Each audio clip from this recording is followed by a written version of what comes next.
every movie has random trivia. And here at Trivial Theater, I explore some of these movies, and the random circumstances that make them the weird creations that we love. Welcome to Trivial Concessions. For your pleasure today, we've got a mashup that offers nearly twice your recommended daily dose of WTF.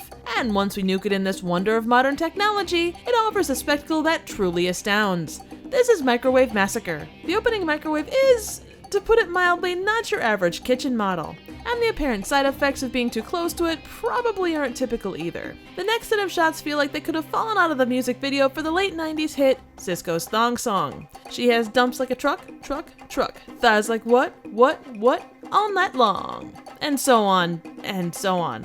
So I learned early in this movie that all the hot single people hang out at construction sites. Scantily clad people just show up there. So if you're looking for love or just a one-night stand, forget dating sites or bars, construction zones are the place to be. This particular one even comes with a convenient D-cup sized hole. Holy shit. Anyway, next comes a scene that has the least believable thing in this total clusterfuck of a movie. This white guy, in a backwards hard hat no less, teaches this black guy about rhythm. How can I feel music? You gotta make like you're a willowy tree and the music is a breeze and it's blowing you all over the place. There's an extended joke about crabs, and then we move on to the main, quote, plot of the movie. Our protagonist, Donald, and his wife, May, have constant disagreements over what makes up a good meal. Donald wants bologna, May wants fancy food. And since she makes the meals, he pisses and moans about it. I'm pretty sure my parents would have said, you eat what's in front of you, or you go hungry.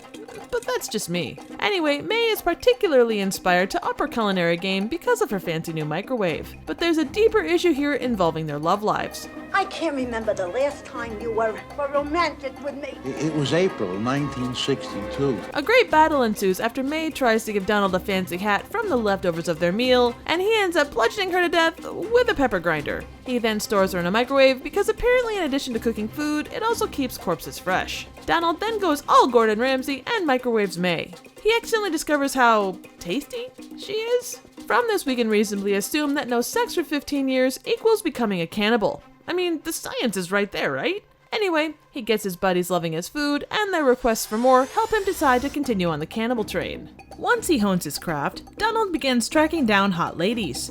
Because who wouldn't be attracted to this sexy slab of man? Say, you know, you look so much better in the dark.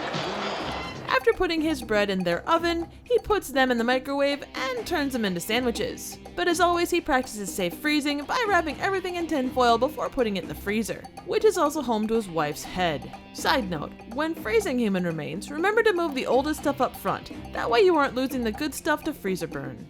For some reason, in the middle of this we meet his neighbor, who uses a vibrator to stimulate the ground, and he has the audacity to call her strange.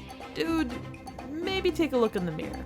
This process becomes his regular nightly thing, and things get a bit kinky. There's a scene with mayo and a giant slice of bread that gave me a case of the creeps that I still haven't recovered from.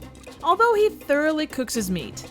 I don't mean his meat, I mean all the body parts in the giant microwave. He ends up having a heart attack and he finds out that he needs a pacemaker. In the end, his friends find Donald dead, and this leads to the moral of the story. Microwaves can negatively affect pacemakers, and one that big would definitely have some kind of impact. It turns out that his wife crossed the microwave wires, making it extra powerful, thus killing him.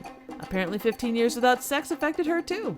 So Microwave Massacre was shot in 1978 and left to mold on the shelf until its release in 1983. The role of Donald was originally planned for Rodney Dangerfield, but his asking salary was too high. Now an interesting note is that Jackie Vernon, the actor that ultimately played Donald, was well known as the voice of Frosty the Snowman from the 1960s Rankin and Bass classic. That's right, Frosty the fucking Snowman. My childhood is officially ruined.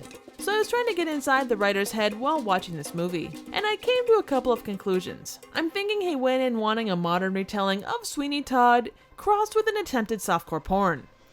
Did it work? Well, it's one possible result. Honestly, his motivation comes off as kinda hungry, but incredibly horny. Now digging deeper, I did find the initial plan was to make this much more gruesome, but clearly that doesn't show up here. If anything, it makes me think of a longer, slightly more expensive version of Tales from the Dark Side. The sets look the part, the acting definitely plays the part, and the story is, well, we won't talk about that. But the ending, I can kinda get behind. It was an interesting little twist. Weirdly, this movie shines brightest for me in the credits, that have a certain level of creativity that the movie lacks. It's set up like a fancy French menu, the microwave gets an actor credit, and at the very end, the producers actually thanked microwaves, without whom the movie would have taken much longer. I also have to mention that the amount of one-liners in this movie is only matched by the amount of cleavage. I'm not sure that the term dad joke properly covers this one. Now, all this in mind, it's clear that all involved knew what they were going for, and I can respect that hustle. It's a schlocky dark comedy that you can chuckle at and move on from. I think. Looking back, I actually enjoyed this one a little more than I did upon first viewing, and you can take that however you will. Overall, Microwave Massacre is like that Tupperware container at the back of the fridge that's been there for God knows how long. The contents look and smell interesting, but you don't necessarily want to keep it around. Special thanks to Movies After Work for this tasty recommendation. So what do you think? Suggestions for movies, trivial questions, comments, ratings, and an answer to if people really taste like chicken would be appreciated. Thank you so very much for watching.